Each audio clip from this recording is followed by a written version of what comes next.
Hi Team Pima. We are here for the fourth in a series of 4 videos for Chapter 11, Fundamentals of the Nervous System. Just check to see if my pen works, and it does.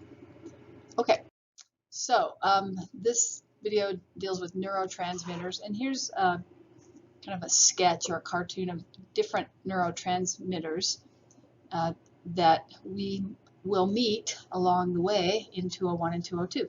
So have you heard of an adrenaline junkie? Well, adrenaline is a neurotransmitter. This is what it looks like chemically. So remember these red balls, those would be carbon. And then it tells you just briefly what that neurotransmitter is mostly known for. So adrenaline is also called epinephrine, and that's the fight or flight neurotransmitter. Noradrenaline or norepinephrine helps you concentrate. Dopamine is for pleasure. Serotonin is a mood neurotransmitter. GABA is a calming neurotransmitter. Acetylcholine, a learning neurotransmitter, but you should also remember from Chapter 9, the muscle tissue, acetylcholine is the neurotransmitter that takes the signal from the motor neuron to the muscle. Glutamate is a neurotransmitter involved in memory. And endorphins, oh, that's my favorite neurotransmitter. It's involved in euphoria. So probably most of you have heard the endorphin high that you get when you work out. Well, I should get a t-shirt with the chemical structure of an endorphin on it. So if you are a neuron in the nervous system, you can make 2 or more of any of these neurotransmitters. And you can release them at different strengths depending on how frequently you are stimulated to release them. 50 or more neurotransmitters have been identified, so this is just a small sampling of neurotransmitters that scientists know about. They're classified by their chemical structure and by their function. So, that's why I like these drawings, because it shows the chemical structure of all these neurotransmitters. Here's our old friend acetylcholine. So this would be the presynaptic neuron with the axon terminal, releasing acetylcholine into this space called the synapse, and then this would be the postsynaptic neuron, or it could also be a muscle cell because acetylcholine is being released. And then there's acetylcholine on the muscle cell, like it was in Chapter 9, or the postsynaptic neuron in this case. And there I just told you that. Acetylcholine is released at the NMJ, and some ANS neurons. Do you remember what ANS is? That's the autonomic nervous system. We have a whole chapter on that. Because you don't want acetylcholine to stay in the synapse forever, you have an enzyme in there called acetylcholine esterase, and that degrades acetylcholine. So this is a fun cartoon, and we'll learn all about the autonomic nervous system and the sympathetic division and the parasympathetic division when we do that chapter. But this cartoon just shows that for the most part, the parasympathetic division of the autonomic nervous system uses acetylcholine as its neurotransmitter. So for example, you see this neuron coming out of the brain. It goes here to this synapse and releases acetylcholine onto the dendrites of another neuron, and then that neuron goes to the eye. The parasympathetic nervous system uses both acetylcholine and catecholamines, that's like epinephrine and norepinephrine. But the sympathetic nervous system uses acetylcholine as its neurotransmitter when you do the first synapse. So this would be the neuron 1 in the chain, and then neuron 2 will travel to its target and release epinephrine. Dopamine, norepinephrine, epinephrine generally are categorized as feel-good neurotransmitters. And you can release you can enhance the release of dopamine, for example, by using amphetamines, but I'm not recommending that. If you can remove these neurotransmitters blocking to, if you can block these receptors from binding to their postsynaptic neurons, you can use that tactic to make an antidepressant. So let's take a look at the neurotransmitters one at a time. So here's serotonin. It's a mood neurotransmitter. It's formed from the amino acid. AA is amino acid. So you make serotonin from the amino acid tryptophan. It says in the cartoon up here, it's a mood regulator. And I don't know if Prozac's kind of an old-timey antidepressant, but they may still be using it. I don't know. But it boosts your serotonin levels. That's how that's its mechanism of action.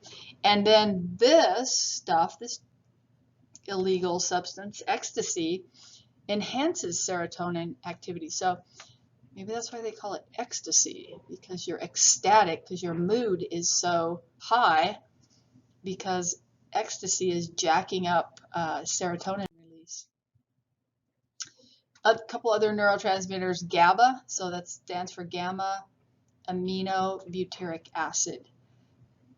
And it's a calming neurotransmitter, and it says alcohol and Valium increase its inhibitory effects. So alcohol and Valium, apparently, well, Valium, I know it does this. Alcohol is for most people is a calming drug. Glutamate, here's a cartoon of glutamate. It's a memory neurotransmitter. But here it says glutamate is a stroke neurotransmitter. So I'm not sure if they can tell someone's had a stroke if there's an elevated level of glutamate in their blood, but maybe that is one way to tell if you have a stroke. But remember, I'm a PhD, not an MD. I'm not sure about that. Now, if we were in class, I'd ask, is anyone going to pharmacy school? And then they could research if glutamate levels are high when someone has a stroke. And then it says, the second bullet under glutamate, excessive release with ischemia. So ischemia is just low blood flow. Oh, here we go. Here's our endorphins. There's a chemical class of neurotransmitters called neuropeptides. So peptide is just a short protein, and endorphins are in that class. They act as natural opiates. They reduce pain perception. So here she is on the old-timey stationary bike. As she's exercising, she's releasing endorphins, and she's in a euphoric state. When you're in a euphoric state, any pain that you have, that intensity of the pain is reduced. So you can work out even longer. That's cool. So when you are in pain, if you're able to work out, then you can secrete endorphins and decrease the intensity of that pain. The effects of endorphins are mimicked by morphine and heroin. So you probably know you give morphine for pain in a clinical setting. And of course, heroin is an illegal drug, but it acts by reducing pain perception. And then there's this other neuropeptide called substance P. It's a mediator of pain signals in the peripheral nervous system. And endorphins inhibit pain by inhibiting this molecule called substance P. And this is interesting. I worked with substance P in the 90s in capsaicin. And boy, yeah, substance P in its pure form, capsaicin, substance P in its pure form, you get it on your skin and it's really painful. So again, here's our cartoon of the presynaptic neuron and the postsynaptic neuron. It says neurotransmitter effects may be excitatory, depolarizing, and or inhibitory, which are hyperpolarizing. And it's that whether that neurotransmitter is going to be excitatory or inhibitory depends on not only on the neurotransmitter, but the type of receptor that's in the postsynaptic neuron. So if you are a neurotransmitter and your effects are excitatory, remember what your graph would look like. So if, let's say this is minus 70, boy, it's hard to draw with the mouse. If your effect is excitatory, so let's put that at minus 60. Sorry, that's terrible, but that's supposed to be a minus 60. So here you are at resting membrane potential, and then neurotransmitter binds, the effects are excitatory, then your millivoltage trace will look like this. If, however, you are a neurotransmitter and your effects are hyperpolarizing or inhibitory, get that right. So here you are at resting membrane potential, you get the neurotransmitter here, you'll get a hyperpolarizing trace on your graph. Okay. Oh, I shouldn't have drawn over that. Oh well. We know that acetylcholine is excitatory at the neuromuscular junction, so it stimulates an action potential in a muscle. And you'll learn in 202 that acetylcholine is inhibitory in cardiac muscle. Okay, so this is a cartoon of types of circuits in neuronal pools. This is pretty complicated, and we won't go into this in any great detail, but we've been looking at like a single presynaptic neuron and then a single postsynaptic neuron, but really the neuronal pools, or these patterns that the neurons form, are very complicated. And so just simply, here's one type of neuronal pool. It says it's called divergence in the same pathway. So here's the beginning neuron. You can see the axon comes out, the axon branches or diverges, and it signals this neuron over here, it signals this neuron via dendrite over here. And then this neuron's axon diverges or branches, and so does this. But it's all going the same direction. So see these arrows? This arrow's going down, this arrow's going down, and then these neurons down here at the bottom row, they could have their axons branch, but it's the same pathway because all the arrows are pointing in the same direction. But at each level, the neurons' axons are branching or diverging. So this is called, this type of neuronal pool, or this type of circuit in a neuronal pool, is called divergence in the same pathway. This one, letter B, is called divergent to multiple pathways. So the divergent part comes where the neuron's axon branches or diverges and signals other neurons, and then so the information will flow this way, but then when it gets down to this level, the information will flow in a different way. So the information is going to flow to multiple pathways. So the divergent part is where the axon diverges or branches, and the multiple pathways show that one arrow is going this way and then the next arrow is going this way. So multiple pathways. And then letter C is called convergence, multiple sources. So convergence means you all come together. So here's input 1. This neuron is inputting information to, here's our postsynaptic neuron.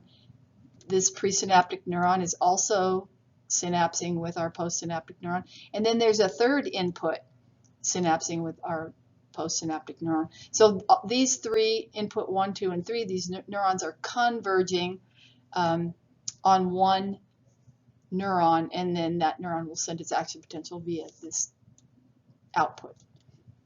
Letter D is convergence, single source. So here's our neuron. Check it out. The axon branches here, but then all the terminals converge or come together on a postsynaptic neuron. So this is convergence from a single source. C is convergent from multiple sources. And then E is a reverberating circuit. So here's our input neuron.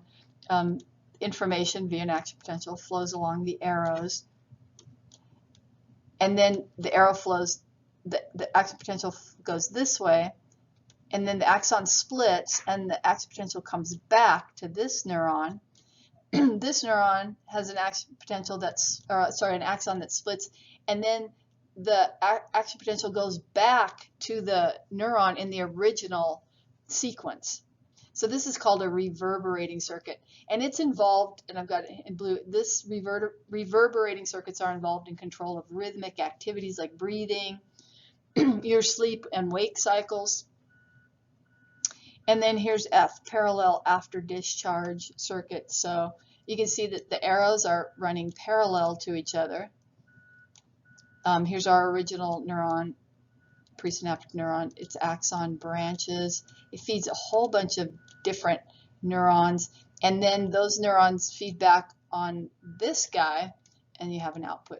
This parallel after discharge circuit, this type of circuit in a neuronal pool, is important for higher level mental functioning. So you guys are using that right now, your parallel after discharge circuits, because you're doing higher level mental functioning. So this just gives a little more detail on reverberating or oscillating circuits. It just describes it. It's a chain of neurons with collateral synapses with previous neurons in the chain. So that would be like this guy, and he goes back to this previous neuron in the chain.